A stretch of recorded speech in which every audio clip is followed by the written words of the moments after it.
Happy Thursday to those who are listening to Airaksarang on today. It has been quite a week, hasn't it? This Thursday, I don't know about you guys, but it feels like a Friday. Except it's not Friday, it's Thursday. And what do I have on the docket for today?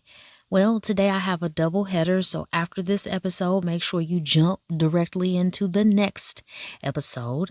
I have two first impressions for you. This first impression is a 2026 J-drama called Mr. Kurosaki'S Pure Love Never Stops. And boy, oh boy, is that title appropriate. And if you know this, you know this. But before I get started, I want to thank you again for stopping by and giving me a slice of your time. If you would, please make this channel worth your while and peruse the previous episodes. Or if you're feeling spicy, you can head to the information section of this channel and you can go to my podcast where you can absolutely gorge 3 years worth of content. If you are listening from the podcast, you know you're my BFF, right? You know you're my best friend forever. And I'd love to know it if you're here from the podcast.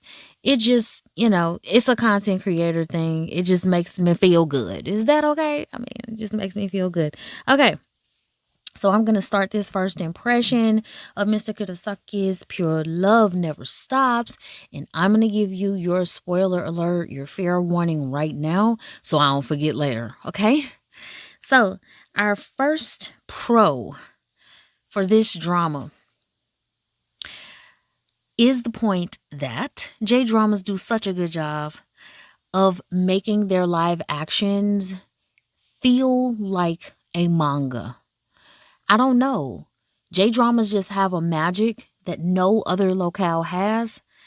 The storyline, if you are one of those people who like to watch dramas that watch like a newspaper article back when there were newspapers or something.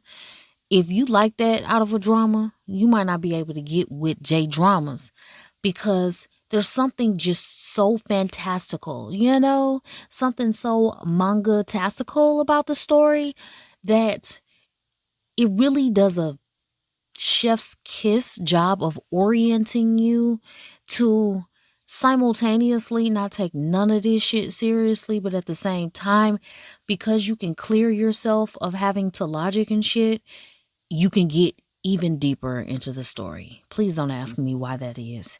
But if you like J-dramas as much as I do, I don't like them, I love them, you understand where I'm coming from. The next pro is that our male lead, whose name in real life, y'all, is Yamanaka Chitaro.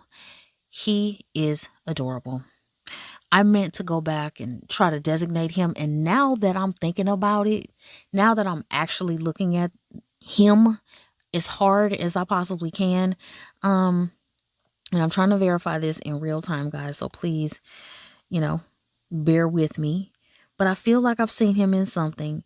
And you guys know how hard it is to kind of find the J-drama because, I'm just kind of proud of Japan a little bit because as I go back to our favorite site in the world to kind of find the specs on him, they're kind of coming out of some of not a lot, not enough, y'all. They coming out of their exclusivity, and Lord knows I love exclusivity. Baby, if you got to keep your shit secret, don't want to sub it and all that shit, go for it. But we enters, we want to know what the fuck is going on in this drama. They're doing a better job. This is very small, but it's a step in the, enters direction by just giving us the damn English title from word go. Instead of Dekite mo dekenakute. You know what I'm saying? Just, I think I know how to speak Japanese. I don't. So, I'm trying to place his face, y'all. I ain't gonna bore y'all by trying to find his specs on this episode, but I will say he is awkward and he is adorable. His long dimple on his face just really helps him. He is just, You know how somebody is just like, man, they're precious, but I don't even know how to describe it, without it sounding crazy, but he is very awkward. Let's just say that. But not like awkward, like in the category where it's like, oh, okay, no, he's very awkward though. Next pro is that our female lead, whose name is Toyoshima Hana, she is super watchable. I mean, she just it's like this has got to be my first J drama with her. And much like the Taiwanese scene when it comes to drama idols, you tend to see it's like it doesn't take long for you to kind of hit the pan on their asses. You know how you using some eyeshadow and it's like, wow, I must have really liked that because I'm seeing all pan. Okay, well in J drama land and in T drama land, Taiwanese dramas, you tend to once you figure out the core group, like the 15 or whatever male and female leads, they kind of just keep switching them out, and I'm not trying to cap on J dramas. I'm just saying, when you're looking at a face you've never seen before, whether she was a supportive character or a main character. Now, if she was a supportive character, that's wonderful. And I'm sure if I go through her catalog, she's done that, but she's leading on this one and she is just super watchable. She's doing a fantastic job. When I'm watching her, when I'm watching him, I'm not getting acting. I don't know why. It seems like these folks have been classically trained, whatever the hell that means when you're an actor. You know what I'm saying? Like they don't look like, I'm gonna speak for me. When I'm watching a drama out of Hanguk, I feel like majority of the time I'm watching acting, and I'm not doing that now. And that means they're really fantastic at what they're doing. My next pro, which is always going to be a pro in J dramas, is brevity. When I chose this drama to be on my first impression list, a thought I had in my head was because I was trying to like carve out a little bit of time for myself. And I think I had maybe I had an hour and a half to get this done, this first impression, which by the way, I watched the first 2 episodes, which those are the only 2 episodes that I've uploaded as of today. And I was like, you know what? Knowing J Dramaland, I'm not only going to be able to watch these two episodes, but I'm going to have time to spare. And I certainly did because it wasn't but 20 minutes. And you know what? J dramas do more in 20 minutes than any locale does in however long. So Tai, their dramas, their mainstream prime time dramas, Channel 3 where they don't translate shit. I'm sorry, y'all. I'm not mad. It's just 2026, y'all. And am I the only one that refuses, since 2026 wants to feel like a continuation of 25? I'm telling the truth here. I am not gonna let 2026 do me the way 2025 did me. So since I'm, on the airways, I'm just gonna say for Tai, don't be getting mad at me, y'all, because you know what I'm saying. But do y'all think y'all can, translate the Channel 3 Licorn? It is a friendly ask. Because it's a YouTube channel, it's got plenty of subs. I think they should have as many as they can possibly get. Please go over there and subscribe and support. But how many people you think gonna subscribe and support when ain't no damn English subs? I'm just asking. And do you have to put a special note or something in the system to say no subs? Because if you wanted to listen to this podcast in a different language, I'm sure that somebody around the internet can make that happen. You know what I'm saying? It just almost feels like, Channel 3 just, And if I have to watch this shit raw, I'm going to go on and watch it raw, y'all. That's how, I'm going to do it. Because, you have to. So, okay, I'm sorry for diverting, but can y'all tell that bothers me just a little more than it should? Okay. My next pro for this drama is that it's an insta love. Y'all, when it comes to manga, there are no, like when you're watching like, I don't even have to go and do the source material. You know, I don't need to go back and verify none of this shit because their stories are so obviously based on mangas, which I love, by the way. I love reading mangas, but you know, I think this is the reason why I like Insta Love, because of the fantastical nature of it.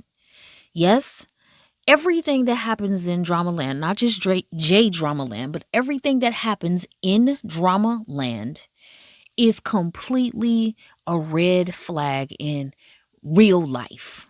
That's what makes it good, a drama, the fantasticalness of it. And when you watch episode 1, you understand why I'm making a point to say Insta Love. Because when we get it, when we really think about all these dramas, they're all Insta Love, which is why I love romance. Cons, I don't have any cons, y'all. I ain't got no cons. And I guess I'll discover them as I continue to speak about this drama. But no, I don't have no cons right now. My con was for Tai, and they ain't even had nothing to do with this drama. I'm sorry, y'all. So my conclusion is that there are either 1 or 2 episodes a week. I didn't verify that because I watched 2 episodes at a time. And can I verify it now, y'all? I'll verify it now, y'all. I'll be nice because this is what I'm here to do. I'm here to assist you in knocking some pegs down on your watch list, because unlike last year, all those stragglers that you kind of start and you never finish, I am endeavoring to finish. Yeah, I'm trying to do the right stuff this year, guys. So there are 12 dramas, and it only airs once a week, and it comes out every Wednesday. Okay? So I know that a lot of people tend to want to allow those episodes to accumulate, and you may be one of those people. Just so you know, you're going to get one a week. So let me jump into the premise, the fun part of this. So this is the premise. Okay, female lead is a shop owner. She owns a rice ball shop. She and her family live at the rice ball shop. It was her mother's dream to go into business and do exactly what she's doing. Unfortunately, her mother met an early death, so now it's just her father, and her 2 adorable little brothers. So now that she's heading this shop, and she has, for lack of better words, borrowed her mom's dream. She usurped her mom's ambition and goal. And for the fantastical nature of everything, you still can connect it to your humanity and say, well, it's cute and as heartwarming as all this is, you cannot borrow anybody else's dream and anybody else's goal, because how long can that possibly last in the second? I don't want to divert this, but I'm just saying, it's beautiful that she chose to continue to stay in business. And I suppose it's logical because it is the way that everybody in her house eats. But we can see the writing on the wall there now, can't we? So one of the great things about this episode is it tells the story in a method of giving you the main idea or the climax right away. So opening credits, and then the scene starts and you see the guy doing a 90-degree, baby, a 90-degree with the ring in hand and asking, will you marry me? Now, I don't know how, have you ever heard of a more insta love? Because I don't think I've ever seen a love more instant than that. And it's not even love. It's like, for real. We typically watch these dramas for the HEA. I ain't never had a happily beginning start or something. What do you call this? So we all know it's ridiculous. It's ridiculous for her because, as we avid J-drama watchers know, even people who have been dating for a long time over there in J-drama land be all awkward with each other. They still snicker when they call each other by their first names. So you can just imagine how she was just painfully uncomfortable with this. And she's like, sir, Get your ass up, buy your damn peach flavored rice. It's like peach salmon rice ball. Okay, buy that and stop it, will you? So she takes him to the back room and tells him as much because it's just like, wow, you have broken every Japanese moray by rolling up on me talking about, will you marry me all out in the open? I don't know you. I'm looking all like I'm doing shit that I ain't doing because don't nobody roll up on you and ask you to marry them for no reason. So she is taken aback, and so is he, because he's like got his heart crushed or something. And so now we get some story about him and how he came to being. He continues to come to the shop because by now it's a habit. It's one of those stories. And she's got this kind of shop. It's like the neighborhood store. You go in there every morning before work and after work. It's like that. So you know your customers, you know what they want before they order it. That type of a shop. So he comes in there again and he has an opportunity to kind of maybe walk himself back from this proposal. So he tells her what I call a reversal love story. I absolutely love this, and J Drama Land does this like experts. Like nobody does this better than them. I challenge you. If you have not watched a J drama, or perhaps you don't watch as many J dramas. Now, you might have to thug it out with me, girl or bro, because J Drama Land, although they trying to give us the English subtitle more, not the subtitle, y'all, the title of the damn drama, it's harder than fuck to find the ones you want to watch subbed. I don't know why, y'all. I'm doing the best I can to learn all these damn languages I'm learning, but Japanese gonna be a while because they got like 5,000 characters, and I just don't know if I can do it. Okay, I think I can do it, but baby, I speak fluent J drama, and if you speak fluent J drama like you do, you might have to thug it out and watch a J drama raw. I have that as a personal thing this year. I want to watch. And then, there's some silver lining in watching a drama raw. You don't have to pay a whole lot of it. I mean, let's face it. I want to watch the drama and I do want to pay attention. But I mean, when I don't know what the fuck nobody's saying, how closely do I have to watch this? Because I don't know what you're saying. No way, but you really have to watch them when you have no subs. But the bottom line is this. It's a reversal love story. And when you've watched a J drama, you see this shit coming from a mile away because you already know that there is not a single male actor in any J dramas that come up to somebody and ask them to marry them without there not only being a story behind it, but a story that's gonna make your ass beg him to be with you. Cause that's where the fuck we headed on this shit. Okay, so our male lead is a writer, and I am a writer. And I hate it when I do love seeing stories about writers, but they paint us in just the most depressive way. Because this the guy that has writer's block. He's looking at a screen, the computer screen, and he can't write a single sentence. He's got writer's block, and he's got a deadline due, and he's got jogging pants on. He don't bother turning the light on at home. And is that the life of a writer? No, I still got other shit to do. Yes, I do have to do writing and I have things that I have to do, but they just write us like one footstep away from, you know what I'm saying? Going over the ledge or whatever. And that's how he is, okay? Because you can't write a book. You that damn sad. Okay, so he takes a walk in the hood, and I'm telling you, her shop is in the hood. So he ends up at her shop. And her disposition is just so pleasant for him. It saved his literal life and his career. After he had the interaction with her and she hit him with that 100-watt smile and she treated him like a human being instead of a machine that is only good for pumping out the next novel.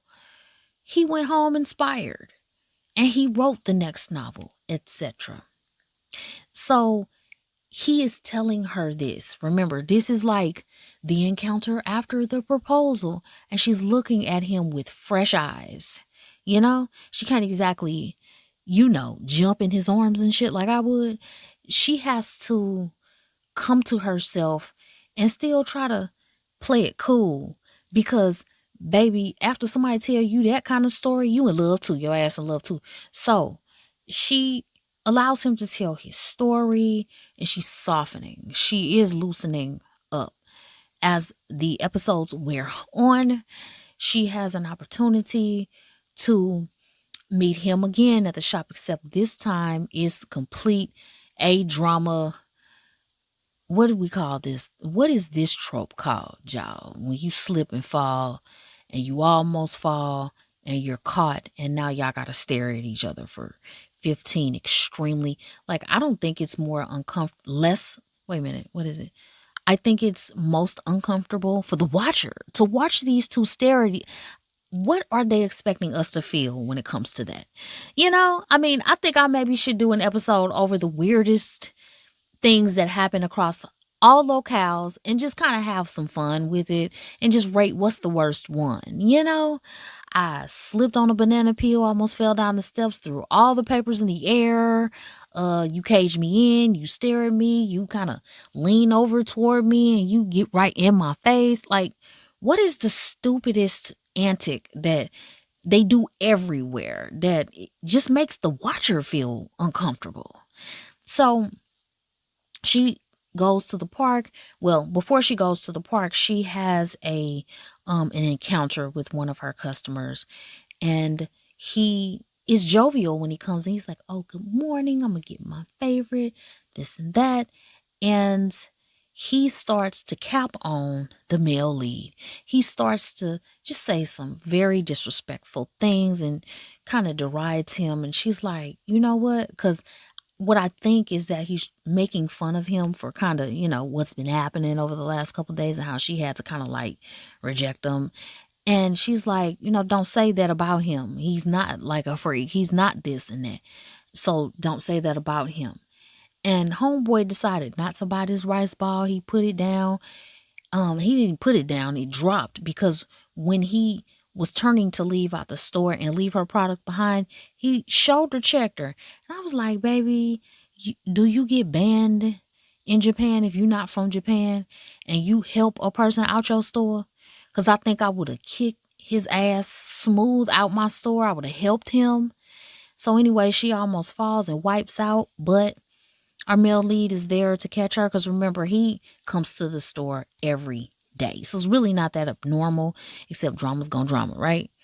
So she's staring in his eyes, he's staring in her eyes, and she's in tears because the man really hurt her feelings, especially the violence he used to leave. I mean, you don't shoulder check somebody that you're like 2 times their size and almost 2 times their height. I'm like, sir. So he bothering me in real life, and I bet not find him in real life. Yeah. Anyway, so she's crying, and male lead who's got this suit on because he's weird. He's awkward. And he's like, I always come in here with my regular outfit on. I just wanted to come in here with a suit on so you could take me seriously. He had come in one scene, he brought her a gift, and I left out a very important feature of this proposal. He didn't just have a ring, and he wasn't just, totally madly in love. He was like, here, marry me, and also accept this check for 1 billion yen or something, and I think that many would have accepted that offer, whether it was insta or not. But in the days subsequent to that, he had been coming back, buying her a gift. Like, oh, you on your feet all day. Let me get you the most comfortable leg boot or something. I see you limping around, and she was like, look, every time he's coming, he's doing too much. So she has to temper him down by because he's so awkward. And she's like, look, By now, he's told his little sappy story. She's like, okay, why don't we just try being cool? Like, will you just be cool? You don't buy people like this. And I'm like, she don't know enough people, do she? But anyway, so she's like, okay, we can just be cool. So he comes in and he tries to give her a different view of him, like one she can take seriously with this weird suit on. But she's crying and he offers her a handkerchief and she wipes her tears and she's like, thank you, I'm gonna get his back to you. And he's like, nah, it's yours. And she's like, okay. So not only does he do that, but remember the previous customer, he not chin checked the guy. He might as well have. But anyway, he aggressed her on the way out and he dropped the rice ball that I guess, baby, he was about to open up and eat, because when it fell open on the ground. And what he do, baby? I mean, the floor. What he do, y'all? He picked that damn thing up and ate it, all slow and sensually and shit. And she was like, no, you don't want that. That's been on the... He was like, I want this. I want this. And when you watching dramas, A-drama land, it's all about the innuendo, ain't it? I'm just asking. I ain't never seen nobody eat a rice ball that sensually. I'm just saying. I'm not saying I didn't like it. I'm just saying. Dirty ass rice ball is eaten. And she's got the handkerchief. And she kicks rocks. Somewhere along the way, she wants to read this book. Remember, he's a writer. And I think she spies that it's his book. So she reads it. Because her friends at school have already read it. And at the top of the episode, they asked her if she wanted to read it. And she was like, baby, I ain't into romance. And even if I was, I have got a whole job while y'all being children. I'm my mom, so I got to go to work. So she never kicks it. She never does anything outside of these rice balls. So she decides, you know what? I think I can eke out enough time to read this book. She reads this book and ends it in tears. And after she reads this book and she adds up everything else that has happened and realizes that OMG, it's just like, this encounter is like a New York Times bestseller coming in the shop, proposing to you with, $1 billion check. And even if you can somehow resist that, you find out that he's, Stephen King or something. He's like the Stephen King of the romance mangas, So she's completely a change. She is digging his ass now, right? So she says, hey, meet me at the park and my brothers are going to come and we can just kick it like that. And he's like, okay. So when she gets there, he's like, hey, he's so awkward, y'all. He's sitting on the bench and she comes, up to him and they greet each other. He gets on his side of the bench in the corner faced away from her.